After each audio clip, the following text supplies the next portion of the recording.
On one.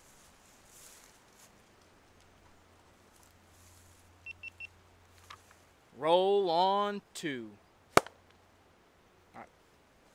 What's up, everybody? Thanks for joining me for another episode. I know it's been a little while since I put something out, but it's been a crazy first part of the year. So today I'm going to bring you a bunch of stuff that's going to be coming up, changes for gun hunting and what will and won't be allowed in 2021, as well as some changes to firearm deer season that are being proposed and run through legislation right now.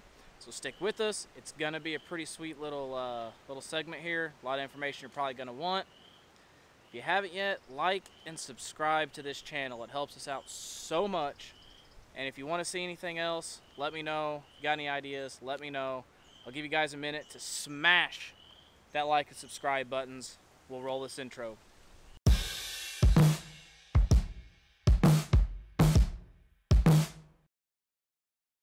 Alright guys, so I got my notebook with me. I took some notes because I don't want to get anything wrong. I don't want to get anything messed up.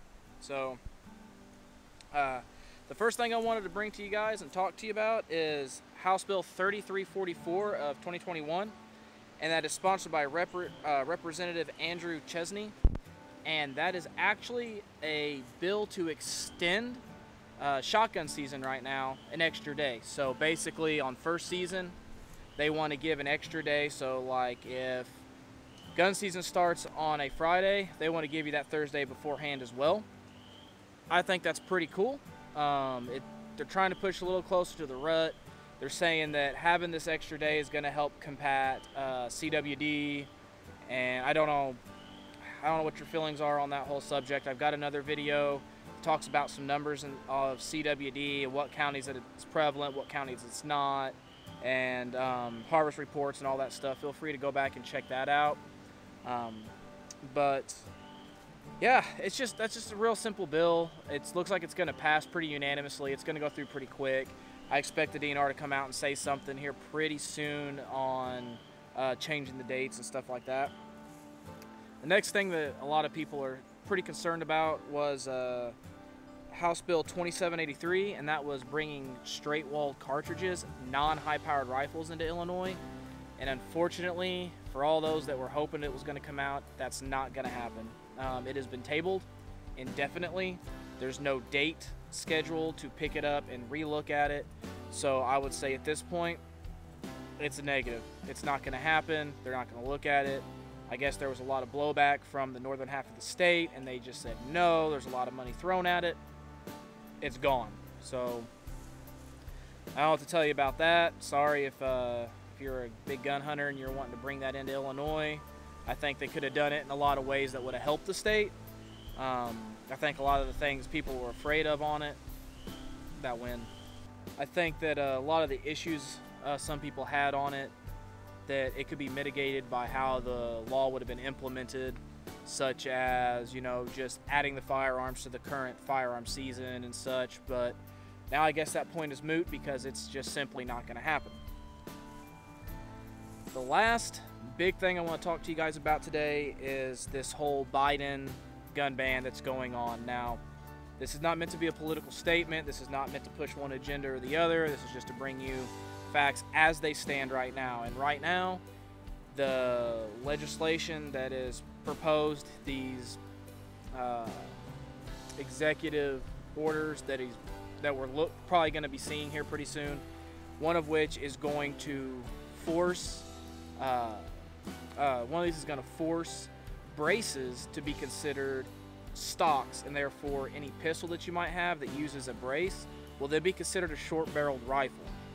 So that doesn't right off the bat sound horrible until you consider how much work you have to go through to actually get that registered with the state, because short-barrel rifles are something that are closely regulated. So in the state of Illinois, I went ahead and took down a general idea of what you're going to have to go through if you happen to be one of those people that own a like 300 Blackout. You have it in a pistol form so you can hunt whitetail with it during gun season here in Illinois. What you're going to have to look at to do that. And your first step is you're going to have to apply for your 03 FFL. So your class 03 FFL. That's going to require you to get in contact with the state and get a 7CR form. It's going to cost you about $3. That form is good for 3 years. It usually takes 4 to 6 weeks for them to get that to you after you apply. Second, you're going to have to get a form from the ATF. It'll either be Form 1 or Form 2. Form 1, I believe, is for if you bought the rifle as is. And Form 4 is if you bought the rifle and then converted it to take said brace, turning it into a short-barreled rifle. And don't hold me to that. I'm not a lawyer. That's just my understanding of the situation. And that's going to be a pretty good-sized pamphlet, and it's going to be double-sided. And the third important thing to remember is that you're going to want to do this all in duplicate, because you're going to have to turn in at least 2, and you're going to want 1 for yourself. So really, you're going to have to do it in triplicate. You'll need duplicate to turn in, and 1 I would suggest keeping on hand, so you have records for your own purposes. Step 4 is you may need a letter of explanation explaining why you need the short-barreled rifle or why you need to have the Class 3 FFL in order to keep said rifle that you already have. From what I understand,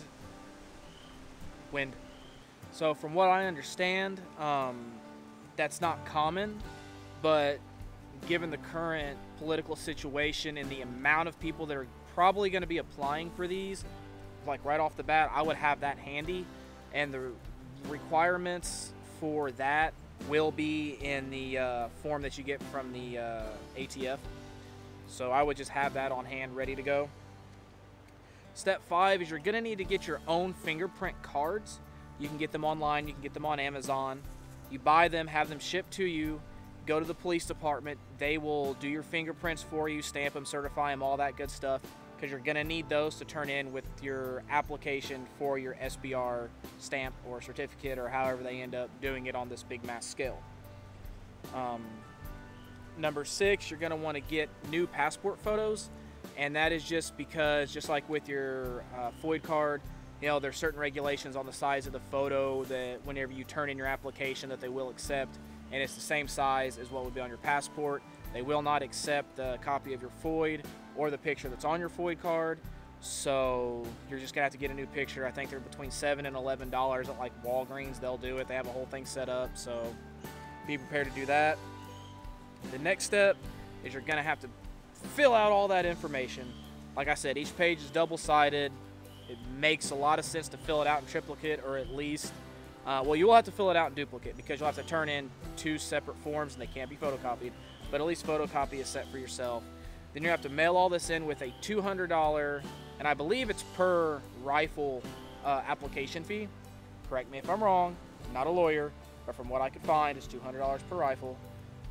Turn that in via check or money order to the state, and that whole process on sending in and getting all your stuff back is going to take between 4 to 6 months on the normal.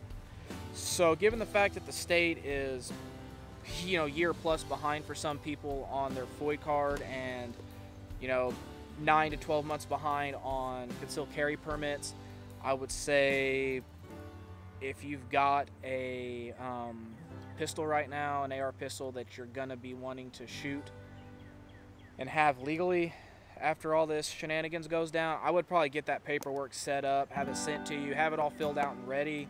That way, if this does go through and there's no objections and it passes, you're ready, because this could turn into a cluster crap and a half really fast. So stay vigilant, guys. If you have any questions, feel free to message me, message the group. We're gonna have a lot of giveaways coming up here pretty soon. I'm working on a couple things right now, but take it easy, guys. God bless. Thanks for joining us. Until next time, I'm Nomad. Thanks for joining us on the hunt.